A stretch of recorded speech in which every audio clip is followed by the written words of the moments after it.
আজকে আমাদের বাসায় কেন এত বাজার করা হলো, কাদের জন্য এত রান্না বান্না হলো সবকিছু শেয়ার করব আমার আজকের এই ভিডিওতে। আশা করব আমার আজকের এই ভিডিওটি আপনাদের কাছে ভালো লাগবে। আসসালামু আলাইকুম এভরিওয়ান, আশা করছি আল্লাহর রহমতে সবাই অনেক ভালো আছেন। আমি আলহামদুলিল্লাহ অনেক ভালো আছি। প্রায় অনেক দিন পর আপনাদের জন্য একটা ভ্লগ নিয়ে আসলাম। মাঝখানে বেশ লম্বা একটা সময় কোনো ভ্লগ আপলোড করা হয়নি। আশা করি সবাই আগের মতোই আমাকে সাপোর্ট করবে। আপনারা যদি আমার পাশে থাকেন, আমাকে সাপোর্ট করেন, তাহলে কিন্তু অনেক দূর পর্যন্ত এগিয়ে যেতে পারবো। একা কিন্তু আসলে কখনোই কেউ উপরে উঠতে পারে না। তো আজকে হচ্ছে আমাদের বাসায় কিছু গেস্ট আসবে, আমার আম্মুর কিছু কলিগ আসবে, তার জন্যই আজকে একটু ছোটোখাটো আয়োজন করা হবে। তাই আগের দিন হচ্ছে কিছু বাজার করে নিয়ে আসা হয়েছে। এখানে হচ্ছে গলদা চিংড়ি আছে আর হচ্ছে ইলিশ মাছ।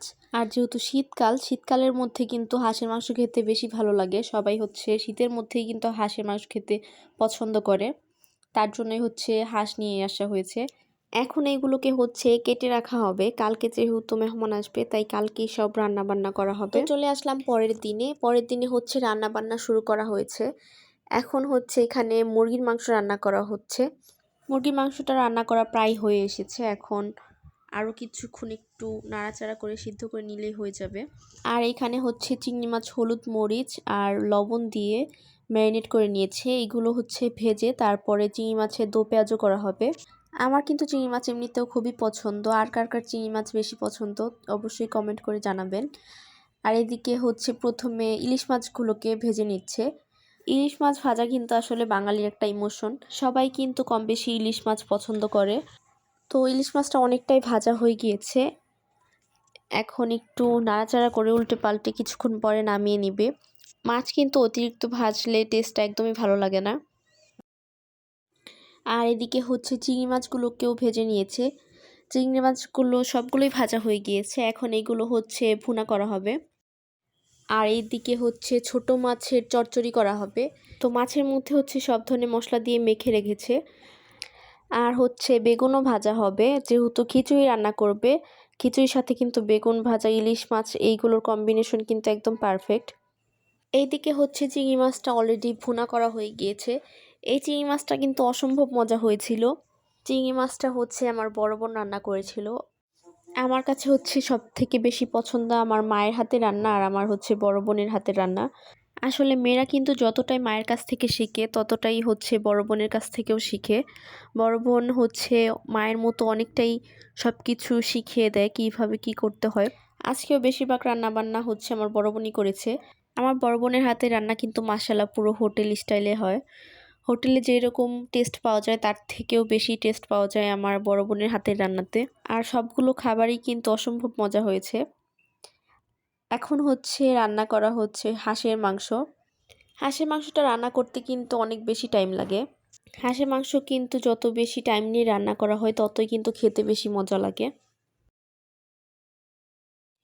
তো এদিকে হচ্ছে ইলিশ মাছগুলো সবগুলো ভেজে তারপর এর ওপর দিয়ে পেঁয়াজ বেরেস্তা দেওয়া হয়েছে আর সবগুলোকে সুন্দরভাবে সাজিয়ে নিয়েছে।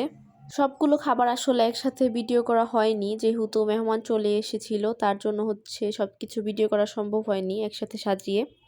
হাঁসের মাংস রান্না করা হয়ে যাওয়ার পরে হচ্ছে এখন ভুনা খিচুড়ি বসিয়ে দেওয়া হয়েছে।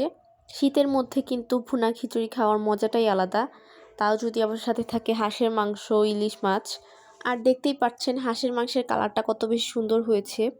হাঁসের মাংসটা খেতেও কিন্তু খুবই মজা হয়েছিল, যারা যারা খেয়েছে সবাই কিন্তু খুবই প্রশংসা করেছে। বাইরে যেই হাঁসের মাংসগুলো রান্না করা হয় 300 ফিটের দিকে, আমার মনে হয় ওইগুলোর থেকে মোর দেন বেটার হচ্ছে আমাদের বাসার রান্না করা হাঁসের মাংস। আসলে সবারই যার যার নিজের বাসার রান্না কিন্তু বেশি পছন্দ। তো এখানে হচ্ছে ইলিশ মাছের লেজ ভর্তা বানানো হচ্ছে। আমরা কিন্তু মাওয়া গেলে অনেক সময় ইলিশ মাছের লেজ ভর্তা খেয়ে থাকি। মাওয়ার লেজ ভর্তাটা কিন্তু খুবই মজার, খুবই ফেমাস। ঘরে বানালেও কিন্তু খুব একটা খারাপ হয় না, ঘরে বানালেও কিন্তু খুবই মজা লাগে এইসব ভর্তা। ভর্তাটা কিন্তু দেখতেই খুবই লোভনীয় লাগছে আর খেতেও কিন্তু খুবই মজা হয়েছিল। তো এখানে হচ্ছে পেঁয়াজ মরিচ সব কিছু একসাথে মিশিয়ে তারপর এখন যেই মাছটা আছে মাছের সাথে ভালোভাবে মেশানো হচ্ছে। আর এদিকে হচ্ছে ভুনা খিচুড়িটাও অলমোস্ট রান্না করা হয়ে গিয়েছে। এখন কিছুক্ষণ একটু দমে দিয়ে রাখলেই কিন্তু পুরোপুরি হয়ে যাবে। ভুনা খিচুড়ির সাথে খাওয়ার জন্য এখানে হচ্ছে বেগুন ভাজাও করে নিচ্ছে। আর আমার বোনেরা হচ্ছে এখানে ডাইনিং টেবিলটাও গুছিয়ে নিয়েছে। রান্না বাড়ার পাশাপাশি কিন্তু আসলে ঘরটাও সুন্দরভাবে গুছিয়ে রাখতে হয়।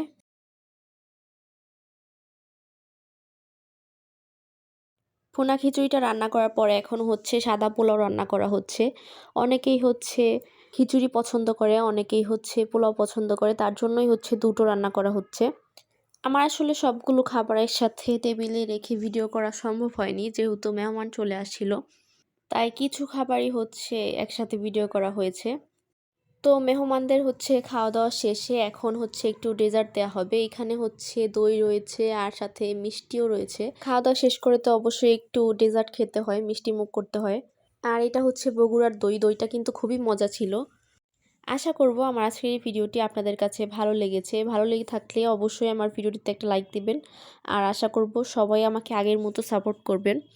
সবাই ভালো থাকবেন, অনেক বেশি সুস্থ থাকবেন। আল্লাহ হাফেজ।